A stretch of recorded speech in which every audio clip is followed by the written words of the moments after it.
Biasanya ada LM Itu buat auto korelasi. ya, tapi sebenarnya menggunakan yang ini aja itu sudah keluar korelasinya. Ini ada suaranya. Ya. Ada suaranya. Dia pakai DW. YouTube mah ini. Suara putra ya ini gelap semua. Nah ini tengok.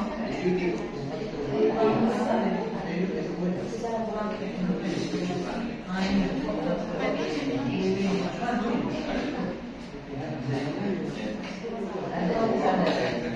DW-nya di bawahnya ini.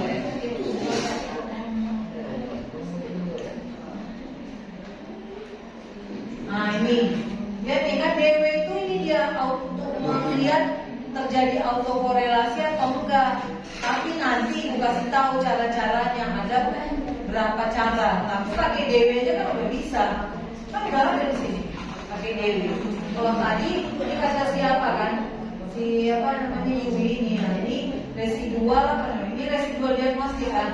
Nah ini dia bedanya. Serial correlation LM. Ngapain lagi kita pakai LM? Kan udah ada di sini. Ya kan DW-nya kan udah ada di sini. Nanti kalau dia tidak terbebas dari autokorelasi, tinggal perbaiki modelnya, cara-caranya.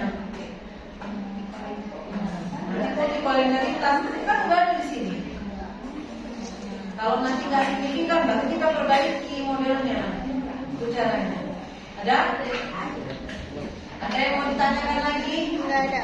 Nanti minggu depan kita belajar tentang memperbaiki model. Tapi misalnya kalau kita gunakan uji asumsi tadi, asumsi klasik terdiri dari auto, multikol, dan hetero. Itu dia.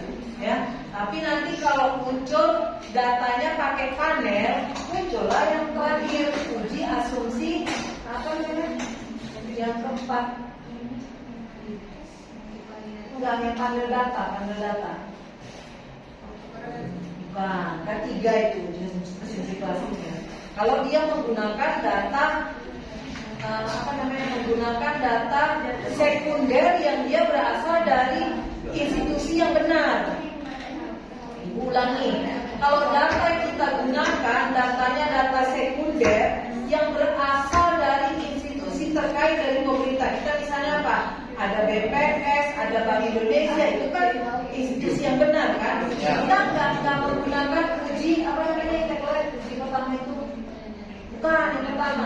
Pada uji asumsi klasik, uji normalitas.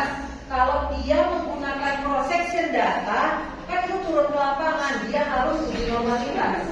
Ada uji normalitas baru yang lain-lain. Ya, ada uji asumsi klasik yang 3 tadi.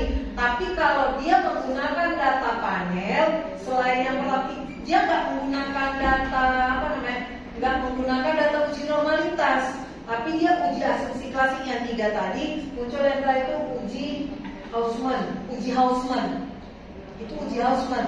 Tapi sebenarnya bukan uji Hausman aja, ada nanti trik-triknya.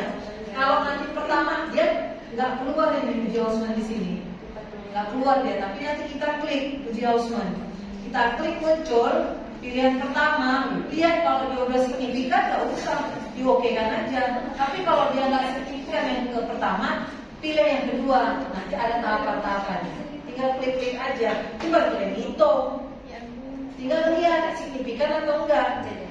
Itu caranya. Itu panel data. Jadi perbedaan antara cross section dengan panel data sama time series. Lihat ya. Kalau dia yang cross section data, ngambil datanya langsung ke individu misalnya. Kan berarti kita turun pakai data primer kan.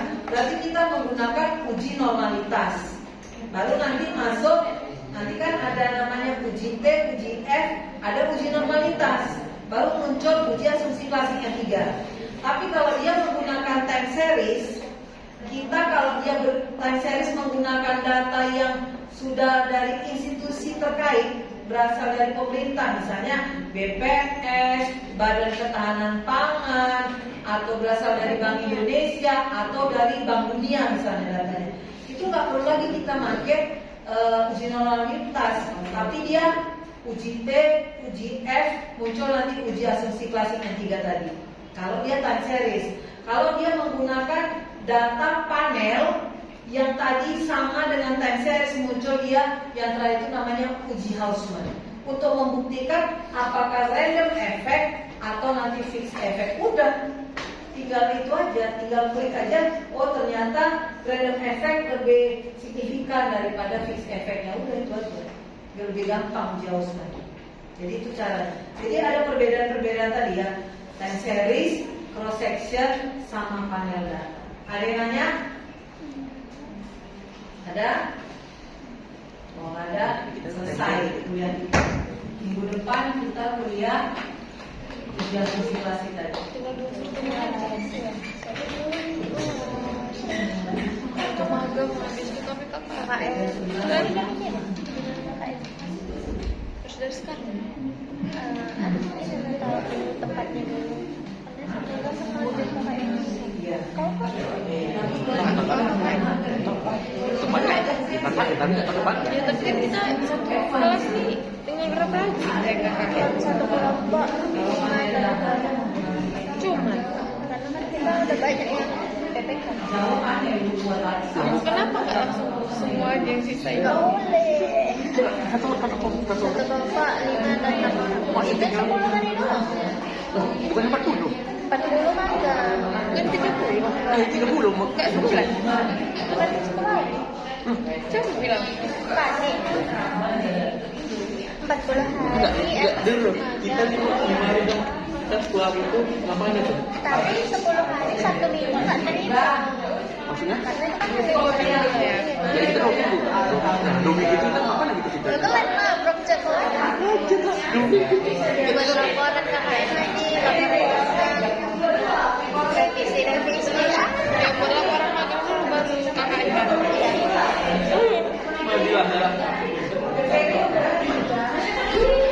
Itu harus deket-deket apa jauh?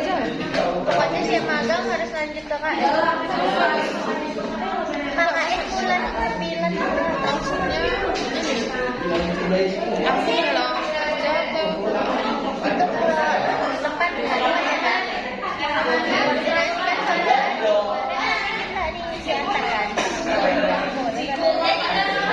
kalau konfirmasi lagi ke Prodi. Terus nanti ditanya emang ada apa di sana? Buat apa gitu? Kalau jelas, oh ya udah lah. Jadi saya kasih suratnya. 2 minggu kok jauh-jauh terus kok udah berjalan-jalan ya kan sampai sebulan ya mau Udah kesamsir samsir pulaunya. Itu enak tuh, jalan-jalan bisa. Nongkrong bisa.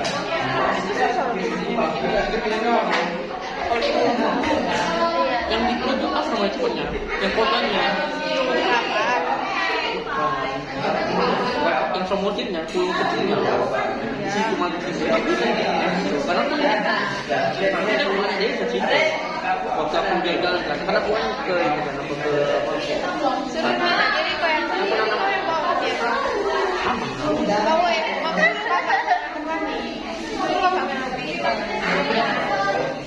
enggak, aku ke Karo. Ngapain jalan? Enggak, nengok jago.